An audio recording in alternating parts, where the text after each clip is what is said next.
तीन प्रेरणादायक कहानियां। बादशाह का कुत्ता। ये कहानी है एक बादशाह की है। उसे अपने कुत्ते से बड़ा प्यार था और वो हमेशा शाही अंदाज में रहता था। बादशाह के राज्य के लोग कहते काश हम भी बादशाह के कुत्ते होते तो काश हमारी जिंदगी भी थोड़ी ठीक होती। बादशाह अपनी प्रजा पर कम ध्यान देता था पर उसका सारा ध्यान अपने कुत्ते पर था और इतना प्यार वह अपने कुत्ते से करता था। कुछ लोग बादशाह की मिसाल देते थे, अगर जानवरों से प्यार करना है तो बादशाह से सीखिए। बादशाह जहां भी जाते थे वहां वे अपने पालतू कुत्ते को साथ में रहते थे और दरबार में भी उनका कुत्ता हमेशा बैठा रहता था। एक बार बादशाह को किसी दूसरी राज्य के राजा से मिलने जाना था, पर वहां तक जाने का रास्ता समुद्री था। बादशाह वहां जाने के लिए अपनी जहाज में सवार हुए। अब उनके साथ बादशाह के मंत्री, सैनिक और कुछ सवारी लोग भी थे। अब बादशाह जहां भी जाता वहां वे अपने प्यारे कुत्ते को भी साथ लेकर जाते थे। बादशाह के कुत्ते के लिए ये पहला समुद्री सफर था जब वह जहाज में बैठा था, और जब वह जहाज आगे बढ़ाना शुरू किया तो जहाज के पानी में हलचल की वजह से वह कुत्ता घबराने लगा और वह कुत्ता जहाज में इधर से उधर भागने लगा। जहाज में बैठे बाकी लोग भी कुत्ते की इस हरकत को देखकर खुद को अस्वस्थ महसूस करने लग गए और उस कुत्ते के उछल कूद करने के वजह से जहाज में बैठे लोगों को चिंता होने लगी कि कहीं जहाज पलट ना जाए।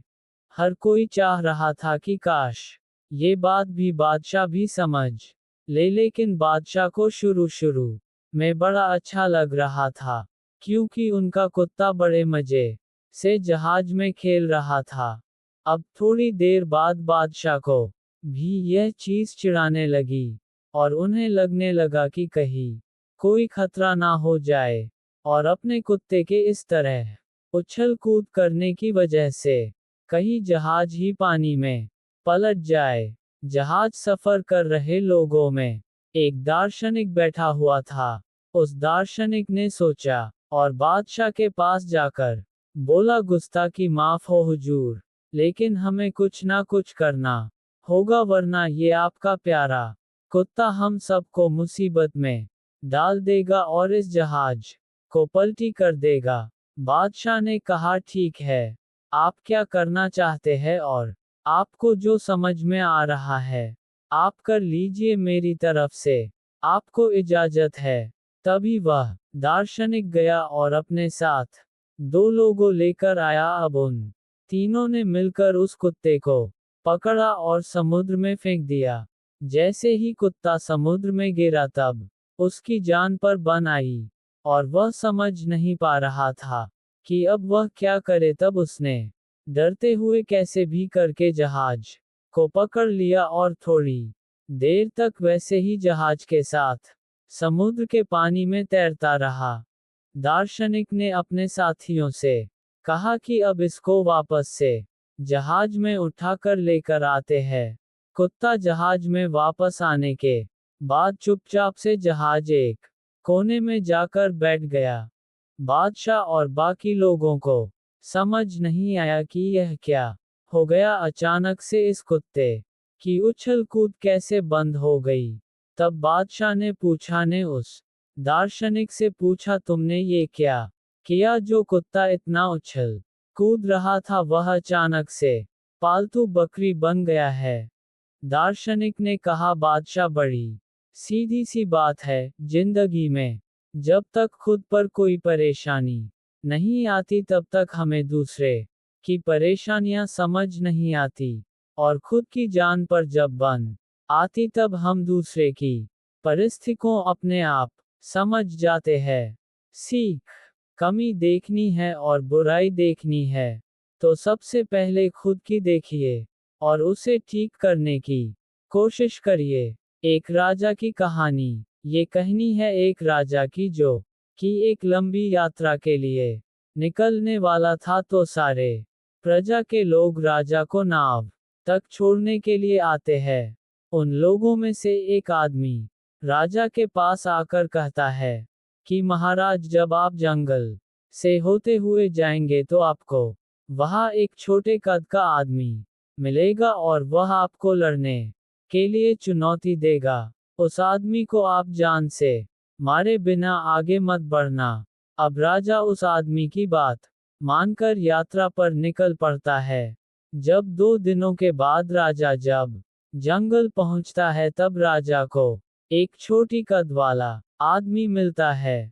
उस आदमी ने राजा को लड़ने के लिए चुनौती दी पर राजा तो महान था, उसने उस छोटे कद वाले आदमी के साथ लड़ाई शुरू कर दी। थोड़ी देर में लड़ाई खत्म हुई और राजा जीत गया, लेकिन जब उस आदमी को जान से मारने की बारी आई तब राजा ने कहा, इस छोटे कद के आदमी को मारने में कैसी महानता है। राजा उस 2 फुट के आदमी को जिंदा छोड़कर अब आगे बढ़ गया। अब 2 दिन बीत गए और वह आदमी फिर राजा के सामने आया, पर अब उस आदमी का कद कुछ बढ़ चुका था। उसने फिर से राजा को लड़ने के लिए चुनौती दी और राजा ने वह स्वीकार की और लड़ाई शुरू हुई। जब लड़ाई खत्म हुई तब राजा फिर जीत गया, लेकिन बार भी राजा ने उस आदमी को ये कहकर छोड़ दिया कि इस आदमी को मारने में कैसी महानता है। 2 दिनों बाद वापस वह आदमी राजा के सामने आया। अब उस आदमी का कद राजा के कद के बराबर था। उसने फिर राजा को लड़ने के लिए चुनौती दी। फिर लड़ाई में राजा जीत गया, लेकिन इस बार भी राजा ने उसे मारा नहीं था। इसी तरह हर बार राजा उसे छोड़ता गया और एक दिन ऐसा आया कि उस आदमी का कद अब राजा से भी बढ़ गया। उसने फिर राजा को लड़ने के लिए चुनौती दी, लेकिन इस बार राजा थोड़ा डर गया, लेकिन राजा महान था, उसने चुनौती को स्वीकार किया। लड़ाई शुरू हुई और राजा इस बार बहुत जख्मी हुआ, लेकिन राजा जैसे तैसे करके उस आदमी को हरा दिया। पर इस बार राजा ने उस आदमी को जिंदा नहीं छोड़ा, उसे जान से मार दिया।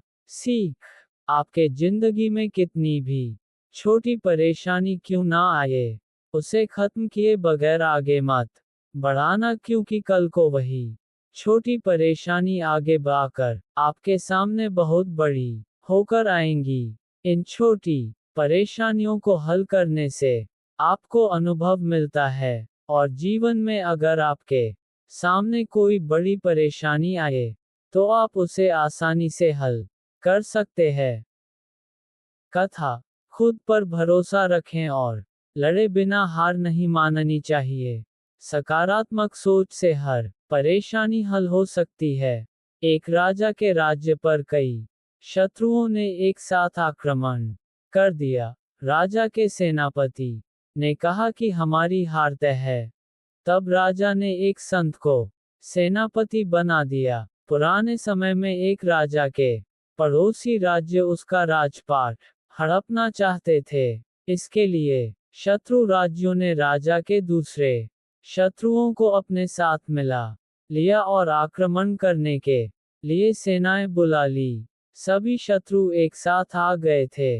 इस कारण इनकी सेना बहुत बड़ी हो गई थी। जब ये बात राजा को मालूम हुई तो वह घबरा गया। राजा तुरंत ही अपने सेनापति के पास पहुंचा। सेनापति भी डरा हुआ था। सेनापति ने जब शत्रुओं की सेना के बारे में सुना तो उसने राजा से कहा कि अब हमारी हार तय है। शत्रुओं की संख्या काफी अधिक है। हमारी सेना इनका सामना नहीं कर पाएगी। हमें पहले ही हार मान लेनी चाहिए। ऐसा करने से सभी के प्राण बच जाएंगे। ये बातें सुनकर राजा की चिंता और बढ़ गई। वह तुरंत ही अपने गुरु के पास पहुंचा। गुरु बहुत विद्वान संत थे। राजा ने गुरु को पूरी बात बताई। संत बोले कि राजन, सबसे पहले तो उस सेनापति को कारागार में डाल देना चाहिए। सेनापति का काम होता है सेना का उत्साह बढ़ाए। लेकिन ये तो सेना का मनोबल ही कमजोर कर रहा है। राजा ने पूछा कि अगर हम सेनापति को जेल में डाल देंगे तो सेनापति किसे बनाएंगे? गुरु ने कहा कि तुम्हारी सेना का प्रतिनिधित्व मैं करूंगा, यानी अब से मैं सेनापति। ये सुनकर राजा को समझ नहीं आया कि क्या करे और क्या न करे, लेकिन गुरु की बात मानने के अलावा कोई और उपाय नहीं था। राजा ने संत की बात मानकर सेनापति को पद से हटा दिया। संत सेना के सामने पहुंचे और सेना को लेकर युद्ध लड़ने के लिए चल दिए। रास्ते में एक मंदिर आया तो संत ने कहा कि कुछ देर रुको, मैं भगवान से पूछकर आता हूँ, हमें इस युद्ध में जीत मिलेगी या नहीं।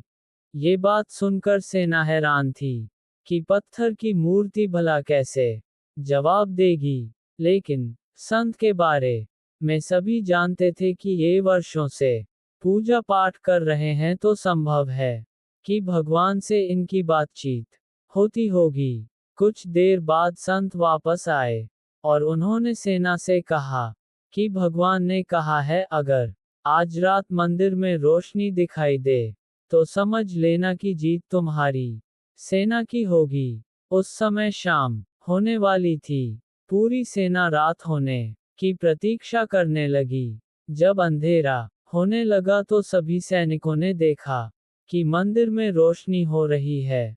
ये देखते ही पूरी सेना का मनोबल बढ़ गया और सभी कहने लगे कि भगवान भी हमारे साथ है, जीत हमारी ही होगी। अगले दिन पूरे मनोबल के साथ सेना शत्रुओं पर टूट पड़ी। कुछ ही दिनों में शत्रुओं की सेना की हालत बहुत ज्यादा खराब हो गई। कुछ सैनिक मैदान छोड़कर भाग गए और कुछ ने आत्मसमर्पण कर दिया। इस तरह राजा की सेना युद्ध जीत गई। युद्ध जीतने के बाद सेना अपने राज्य लौट रही थी तो रास्ते में वही मंदिर वापस आया। संत ने सैनिकों को बताया कि उस दिन मैंने यहाँ एक दीपक जलाया। दिन होने की वजह से दीपक की रोशनी दिखाई नहीं दी, लेकिन अंधेरा होने पर दीपक की रोशनी दिखने लगी तो आप सभी का मनोबल बढ़ गया और इसी मनोबल से हमें जीत मिली है। सीख, मन में उत्साह रहेगा तो कोई काम मुश्किल नहीं है। बड़े बड़े काम भी मनोबल के साथ करने पर सफल हो सकते हैं। इसीलिए हमेशा सकारात्मक रहें और नकारात्मक विचारों से बचें।